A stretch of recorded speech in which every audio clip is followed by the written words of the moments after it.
Barat mengungkap perkembangan terbaru pengusutan kasus pembunuhan Vina Eki. Dalam pengumuman ini, polisi juga menghadirkan tersangka Peggy Setiawan alias Peron. Polisi menjawab sejumlah isu yang selama ini dianggap sebagai kejanggalan dalam kasus Vina Eki.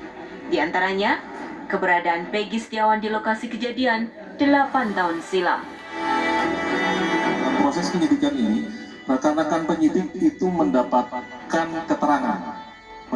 keterangan dari lebih dari 2 saksi, ya, lebih dari 2 saksi yang menyatakan bahwa tersangka PS berada di lokasi pada saat kejadian.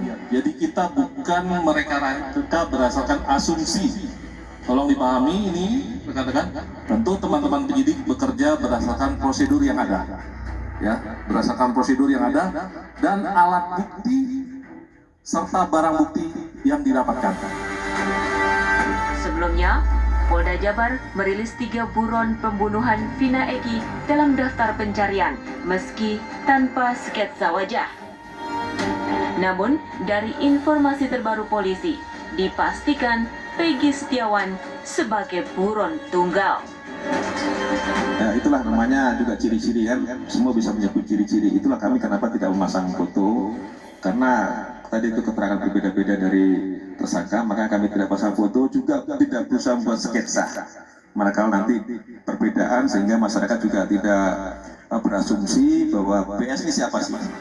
Kami yakinkan dulu, yakinkan bahwa PS ini dan bahwa DPO berapa?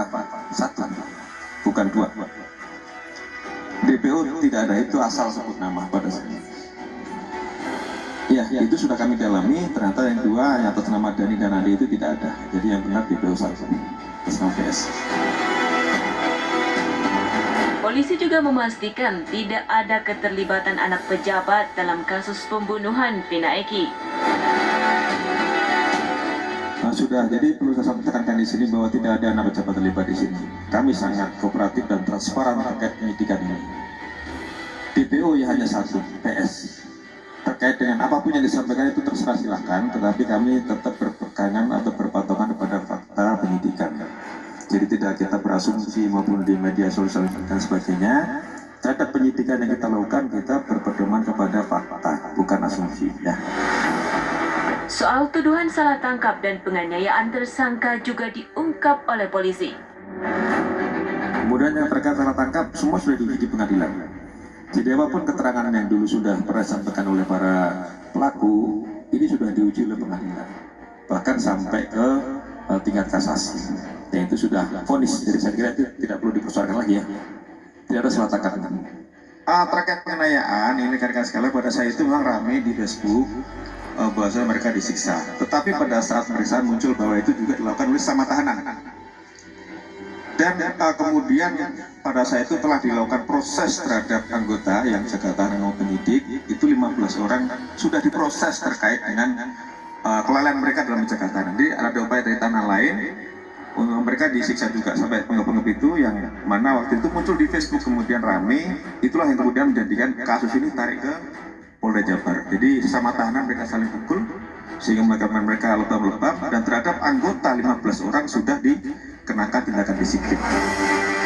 Polisi menjawab soal tersangka mencabut keterangan dalam berita acara pemeriksaan. Kenapa para tersangka ini mencabut keterangannya?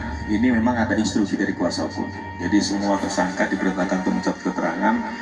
Bahkan di persidangan terungkap bahwasanya kuasa hukum mendatangi salah satu saksi, ini terungkap di persidangan, untuk mengarang cerita terkait dengan alibi para tersangka pada saat itu. Jadi tersangka ini diminta untuk mengarang cerita bahwasanya mereka ini pada saat kejadian itu tidur di rumah Pak RT. Dan itu sempat Pak RT terangkan, namun pada akhirnya dicabut sendiri bahwasanya para tersangka pada saat kejadian itu mereka tidak tidur di rumah Pak RT, melainkan besok malamnya setelah kejadian malam Minggu, jadi malam Senin, kemudian mereka itu tidur di rumah Pak RT. Itu benar. Jadi Pak RT waktu itu sempat mengaku bahwa mereka tidur, akhirnya dicabut pada saat sidang, dan itu menurut keterangan dari para saksi itu adalah permintaan dari kuasa hukum tersangka dan keluarganya. Dalam kasus pembunuhan Vina Eki, tersangka Peggy Setiawan diancam hukuman pidana mati seumur hidup atau paling lama 20 tahun penjara. Tim TV One mengabarkan.